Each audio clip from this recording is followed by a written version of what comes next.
Hi everyone, my name is Ojasu Gautam and welcome back to my YouTube channel.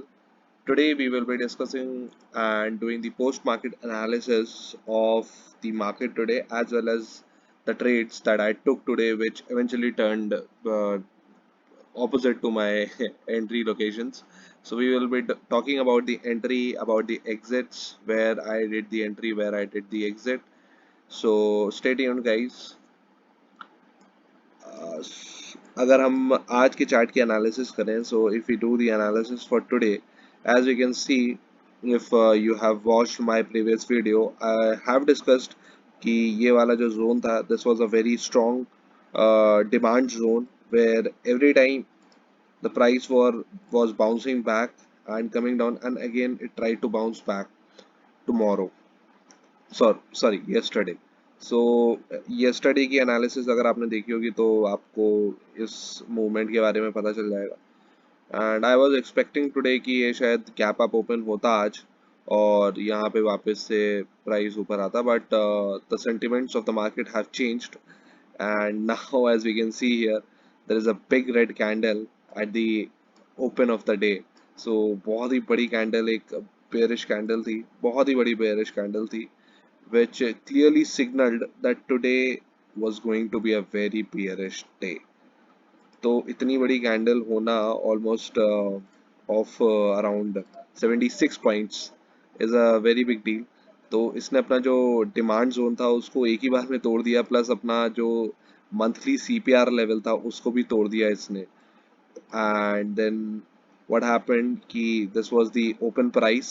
It took this strong rejection from this level, rejected till here, weekly pivot को भी तोड़ दिया फिर again there was a support at the weekly pivot तो यहाँ से एक bounce back आया again the price failed to reject this level and this was also a previous day low तो यहाँ पे इसने reject किया इसने काफ़ी reject किया and it came down all the way here. Why I didn't took entry over here was simple that यहाँ पे एक बार ये सपोर्ट ले चुका था तो हमारे पास कोई बहुत बड़ा टारगेट था नहीं या ये कह लीजिए हमारे पास एक बहुत बड़ी रेंज थी नहीं अगर मैं इस कैंडल पे एंट्री करता तो my target would have been this only ये 24 पॉइंट का एंड वी हैव सीन कि जब बड़ी बड़ी कैंडल्स बन जाती हैं तो ये जो लेवल्स होते हैं ये बहुत ही स्ट्रांग हो जाते हैं एंड एक वाइड बैलेंस बन जाता है अब जैसे कल मेरे साथ यहाँ पे ये गलत हो गया था जैसे बैंक निफ्टी में मैंने कल यहाँ पे एंट्री करी थी इस क्लोजिंग के ब्रेक होते ही लेकिन मेरा जो टारगेट था वो यहाँ नीचे था बट मार्केट यहीं तक आ पाया तो वो गलती मेरी रिपीट ना हो उस वजह से मैंने आज यहाँ पे एंट्री नहीं करी but as the time passed away price break this level and again came to this level here it created its initial balance low IB low initial balance low एक घंटे का लो होता है और इनिशियल बैलेंस हाई एक घंटे का high होता है तो होता क्या है कि जब भी ट्रेंडिंग मार्केट होता है तो ये जो जब भी ये लेवल्स ब्रीच होते हैं तो हम आइदर अपसाइड और डाउन साइड में अपने टारगेट्स को देखते हैं नाउ व्हाट हैपेंड यहाँ से सपोर्ट लिया वापस से ऊपर आया and during a trending market always remember जब भी हम ट्रेंडिंग मार्केट में होते हैं तो ये वाला जो एरिया होता है this area always acts as resistance area. These are the confluence moving averages. Sorry, this is 8 moving average here and this is 21 moving average. तो हम लोगों ने एंट्री यहाँ पे इसलिए नहीं ली क्योंकि ये मूविंग एवरेज से बहुत ज़्यादा दूर था प्राइस यहाँ पे ऑलमोस्ट इस टाइम ये 96 पॉइंट्स दूर था आई वाज लुकिंग कि मार्केट इस रेंज में आए मतलब इस 21 मूविंग एवरेज के पास आए और वहाँ से रिजेक्शन करे एटीएमए को तोड़ते हुए तब हम यहाँ पे एंट्री करें बट हम यहाँ पे एंट्री इसलिए नहीं कर पाए क्योंकि मार्केट ने अपना ये लो बना चुका था एक घंटे का लो तो हमारे पास जो टारगेट था वो 40 पॉइंट्स का था and there was a strong pivot here यहाँ पे एक पिवट भी थी तो हम लोगों ने एंट्री नहीं करी and this could have been a very good entry here यहाँ पे for only 20 like 30 points till this level this was the first target of 30 points and ये strong rejection यहाँ से लेता गया and करते करते हमें यहाँ से ऑलमोस्ट यहाँ तक का टारगेट मिल गया but price what price did it breached this pivot level और नीचे आ गया और यहाँ तक आ गया, ऑलमोस्ट 75 पॉइंट्स दे गया। तो from this big movement I was expecting कि मार्केट आज एक स्ट्रॉन्ग रैली करेगा, बिकॉज व्हाट होता क्या है कि जब भी ऐसे लेवल्स, ऐसा कंसोलिडेशन से मार्केट निकलता है, तो जितने भी स्विंग ट्रेडर्स होते हैं और बड़े बड़े ट्रेडर्स होते हैं, जो जिन्होंने यहाँ पे बाय किया होगा, उन लोगों के स्टॉप लॉसेस यहीं नीचे लगे रहते हैं। सेम गोज हियर, जितने भी ये ऊपर लोग होते हैं जो शॉर्ट करते हैं, उनके स्टॉप लॉसेस ऊपर लगे रहते हैं। अगेन यहाँ पे सपोर्ट, स्ट्रॉन्ग सपोर्ट था, तो लोगों ने, जितने भी ट्रेडर्स थे, प्रोफेशनल ट्रेडर्स, उन्होंने अपने स्टॉप लॉसेस नीचे लगाए होंगे। बट हुआ गया यहाँ पे कि प्राइस रिजेक्शन फेस हुआ, जिसकी वजह से स्टॉप लॉसेस कुछ ट्रिगर भी हुए होंगे, यहाँ पे ट्रिगर हुए होंगे, जितने भी ये स्टॉप लॉसेस ये में भी ट्रिगर हुए होंगे। एंड ट्रिगर, एक इतनी बड़ी कैंडल के बाद थोड़ा बहुत मार्केट में कंसोलिडेशन होता है, उसके बाद बड़ा मूवमेंट आके ये जितने भी ट्रेडर्स हैं जिन्होंने लॉन्ग किया था, वो शॉर्ट करने लगते हैं, मतलब वो एग्जिट करने लगते हैं, तो इस वजह से एक डाउन रैली आती है। तो आई वाज एक्सपेक्टिंग कि यहाँ पे रैली, एक अच्छी रैली आएगी इस लेवल को ब्रेक होने के बाद। एंड वन मोर रीजन, एक और बहुत बेसिकली जो एक थ्योरी है, वो ये भी है कि होता क्या है, जब भी मार्केट एक प्रॉपर रेंज में होता है, जैसे इसकी जो रेंज है ये 350 पॉइंट्स की थी या 2% की रेंज थी, तो जब भी ये इस तरीके के लेवल्स ब्रीच होते हैं, तो मार्केट जो है वो डाउन साइड भी लगभग उतने ही 2% के लेवल का, या जितने भी परसेंट का कंसोलिडेशन होता है, लगभग उसका आपको वो देता है। नाउ नाउ व्हाट हैपन कि यहाँ पे अ, अब मेरी जो एंट्री थी वो मैं डिस्कस कर लेता हूँ, मेरी एंट्री कहाँ पे थी और क्या लॉजिक था एंट्री का। तो as I saw that the market is coming to a down trend and every pull back could have been opportunity to short.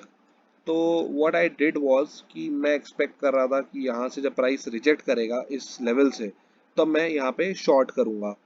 तो दिक्कत बस मेरे साथ एक ही हो गई कि मुझे इस पिवट लेवल का वेट करना चाहिए था, इस पिवट लेवल का ब्रीच होते ही मुझे एंट्री करनी चाहिए थी। but due to like fear of missing out, you can say, just this, मतलब मेन यही रीज़न था, फियर ऑफ मिसिंग आउट की वजह से मैंने यहीं पे एंट्री कर ली। तो यहाँ पे एंट्री करने की वजह से ऑब्वियसली यहाँ पे प्राइस ने एक स्ट्रॉन्ग सपोर्ट ले लिया अपने इनिशियल बैलेंस लो पे। यहाँ पे इसने सपोर्ट लिया and then it again reacted to this level, this pivot level, a weekly pivot level, then again came down, then again up and consolidated within this range। Market जो है वो इसी range में आखिरी टाइम में consolidate हो गया।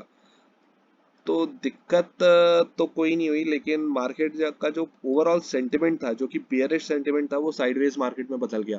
And same goes with bank Nifty also. Bank Nifty एक स्ट्रॉन्ग डाउन ट्रेंड में चल रहा था एंड आखिरी टाइम में ये एक सडन मूवमेंट आने की वजह से हमारा स्टॉप लॉस भी हिट हो गया और जो डाउन ट्रेंड सेंटिमेंट था वो भी ब्रेक हो गया। तो यहाँ पे क्या हुआ, यहाँ पे भी मैं डिस्कस कर लेता हूँ कि यहाँ पे भी हम रॉन्ग क्यों हो गए। तो सेम एज निफ्टी, हमें लेवल्स कल के लिए मिल गए, मैं मार्क कर लेता हूँ, this level, these are some important levels. एक और इम्पोर्टेंट लेवल है, that is the mid point of the day, which is this one. So this pivot was a very strong pivot and eventually कभी कभी क्या होता है कि market जो होता है रियल टाइम में, जैसे आज का दिन था, तो जो भी आपका हाई और लो होता है, डेवलपिंग हाई और लो का मिड पॉइंट होता है, this mid point, this also plays a very important role during the markets. तो as you can see, pivot भी था प्लस मिड पॉइंट भी था, मतलब आज की रेंज का हाई और लो की जो रेंज बनी थी उसका जो मिड पॉइंट था, this was a very strong level जिसको मार्केट ने रिस्पेक्ट किया, plus this was also a very strong level जिसको मार्केट ने ब्रीच नहीं होने दिया नीचे, बार बार ब्रीच हो रहा था, बार बार ऊपर आ रहा था। तो ये जो रेंज हमें मिली है वो बहुत ही इंपॉर्टेंट रेंज है। तो any breakout from this range either upside और down side can provide a very good move.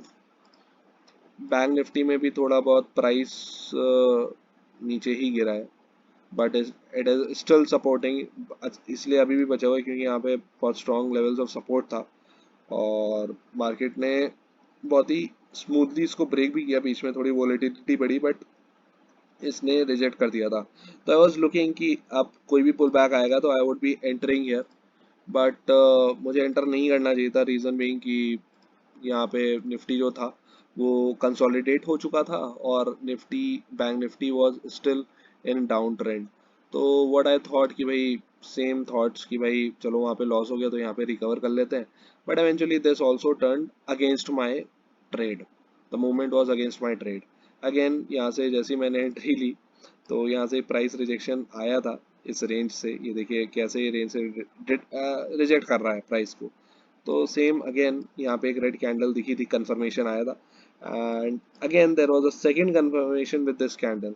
तो मेरी जो एंट्री थी वो यहीं पे मैंने कर ली थी when I was looking for a good movement. यहाँ पे एकदम से फॉल आ रहा था तो मैंने यहाँ पे एंटर कर लिया था। Again the second candle was here, जिसने बहुत ही अच्छा इंडिकेशन दिया कि भाई वो इस रेंज को रिजेक्ट कर रही है। बट अगेन यहाँ पे एक सडन मूवमेंट आ गया, सेकंड मूवमेंट, उसके बाद एक और मूवमेंट आया and we hit our stop loss. And I am thankful कि मैंने और बड़ा स्टॉप लॉस यहाँ पे नहीं रखा, मैंने छोटा ही स्टॉप लॉस रखा because these were the swing highs, higher high, lower low, higher high, lower low, lower high, lower higher low. यहाँ पे जैसे जिन लोगों ने यहाँ पे शॉर्ट किया होगा उन्होंने अपना स्टॉप लॉस यहाँ रखा होगा because this is lower high. Again यहाँ पे जिसने शॉर्ट किया होगा उसने अपना stop loss, genuine stop loss उसका यहाँ पे होता इस जगह, या कुछ लोग यहाँ पे भी रख सकते थे। एंड ये बहुत ही बड़ा स्टॉप लॉस हो जाता मेरे लिए और एवेंचुअली ये ब्रेक रीच हो ही गया। सो हमारे दोनों ट्रेड्स जो थे वो आज के फेल हो गए। But as I always say, and जितना भी मैंने बुक्स वगैरह में पढ़ा है और जितने भी लोग कहते हैं, trade is a random outcome. Your strategy can not work every time, anything can happen to the market, the future is uncertain, you cannot predict the future, but what you can do is कि आप अपना setup देख के आप उसमें entry low. but we should remember some psychological points that are very important to trade in the market, to perceive the information, because हम लोग अपनी जो इंफॉर्मेशन परसीव करते हैं वो अपने हिसाब से करते हैं, हमारा जो मेंटल आउटलुक है उस हिसाब से हम परसीव करते हैं। अब यहाँ पे जो सबसे बड़ी दिक्कत आज मैंने करी निफ्टी में वो यही करी कि मुझे थोड़ा सा और वेट करना चाहिए था इस लेवल को ब्रेक होने के लिए। और बैंक निफ्टी में भी सिमिलर यही था। तो आई डोंट नो, थोड़ा सा मेरा मे बी साइकोलॉजी थोड़ी सी हिली हुई है, तो that is why we are taking this type of addition positions. But this was a genuine position, यहाँ पे तो मैं इसको, इस ट्रेड को गलत नहीं बोलूँगा because this was a genuine one. लेकिन क्या हुआ कि एवेंचुअली स्टॉप लॉस हिट हो ही गया। तो now if you are wondering कि ये क्या है, तो this is a bear flag. तो बेयर फ्लैग में भी आज इसने फेक ब्रेकआउट दिया था ऊपर की तरफ, तो यहाँ पे भी बहुत लोगों ने लॉन्ग किया होगा, तो एवेंचुअली उनका भी खूब लॉस हो गया यहाँ पे। तो markets are like this, बस you have to be very sure with the risk। अगर आपने अपना रिस्क मेंटेन कर लिया, if you know the risk कि मुझे भाई इतना इससे ज़्यादा लॉस नहीं लेना है, तो you can sustain in the markets। and always remember, every loss is an opportunity to win। तो this is the winning mindset that I have learned from trading in the zone book कि जो भी loss है, if there is one loss, there are two profitable trades waiting for you in near future। If there are four losses, then there are eight profit targets that are waiting for you in near future। So this is how I motivate myself to continuously, relentlessly trade in markets even after hitting my stop losses। And trading is always a game of probabilities, and probabilities plus it's a random outcome। तो आपकी strategy कभी नहीं, शायद कभी काम भी ना करे और कभी काम भी करे। तो your strategy should have a very good win rate also, मतलब आप जो स्ट्रैटेजी बनाए उसका विन रेट अच्छा होना चाहिए। तो अभी तो मेरी स्ट्रैटेजी बहुत ही गंदे तरीके से काम कर रही है कुछ दिनों से, तो I think I should work out on my psychology.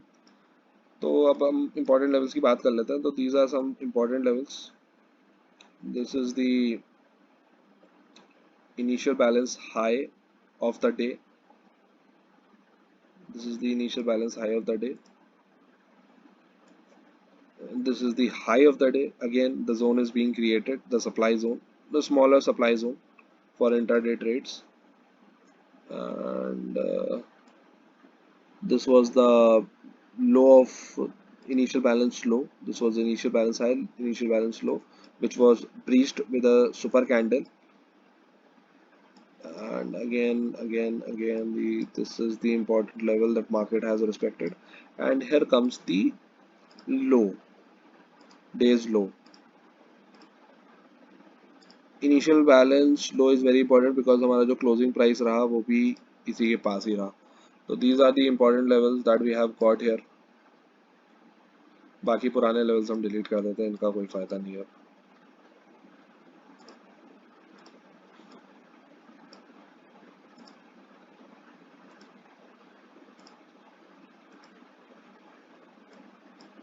तो these are the levels to trade for tomorrow. So अगर हम सीपीआर देखें कल का, कि कल का सीपीआर क्या कह रहा है, तो कल का सीपीआर कह रहा है कि कल बहुत ही बड़ा मूवमेंट होने वाला है. The CPR is very narrow, very narrow. This means that good movement is coming for tomorrow. If we talk about Nifty also, तो I hope Nifty का भी जो movement है वो भी बहुत ही बड़ा होने वाला है. Very narrow range, very narrow range. So might be कल बहुत बड़ा movement हो, either upside और downside. Most probably downside ही लग रहा है क्योंकि प्रे रेंज टूटी हुई है. अगर हम डे चार्ट में देखते हैं तो डे चार्ट में भी हमको, अगर मैं इंडिकेटर्स देखूं मंथली पिवट्स डे चार्ट में, तो ओ या this movement the price has broken the CPR level. CPR के नीचे क्लोजिंग हुई है, तो we could see a big rally downwards. maybe इतनी बड़ी नहीं, but yeah, if the market is coming back to this range, then these are very important levels. A good rally could be seen tomorrow. I think same goes with Bank Nifty too. Yeah, Bank Nifty is still uh, in its CPR zone. So either it would be taking support from here, or it would be breaking this level with very powerful candle in day time frame.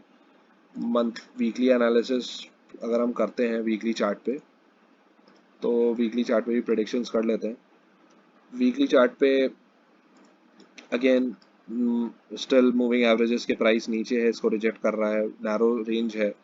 तो एक बार इसको तोड़ चुका है, reject कर चुका है, वापस से नीचे की तरफ आ रहा है. तो it might be coming down. And हमारे वो लेवल्स कहाँ गए मंथली वाले, तो स्टिल मंथली के नीचे है. तो एक स्ट्रॉन्ग कैंडल लगेगी इसको तोड़ने में. तो let's see what happens tomorrow. बाकी निफ्टी में तो तोड़ ही दिया है इसने, रिजेक्शन में सपोर्ट भी ले लिया, रिजेक्ट भी कर रहा है कंटिन्यूसली, और वीकली सीपीआर से, वीकली पिवट से भी रिजेक्ट कर रहा है. तो let's see, might be market is coming back to this range. ये वाली जो रेंज है, इस रेंज में वापस आ रहा है. तो we can see a good rally tomorrow. अगर साइकोलॉजी सही रही, सब कुछ सही रहा, तो we could be entering this trade and making some good huge money. So everything boils down to tomorrow. देखते हैं कल क्या होता है. बाकी हमने लेवल्स तो मार्क कर ही लिए हैं बैंक निफ्टी और निफ्टी में. बैंक निफ्टी में तो हमने मार्क कर लिया, निफ्टी में भी एक बार जल्दी से मार्क कर लेते हैं.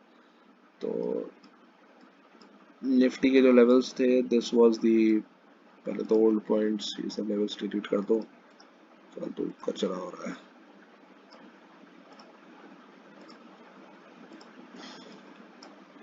तो this is the initial balance high.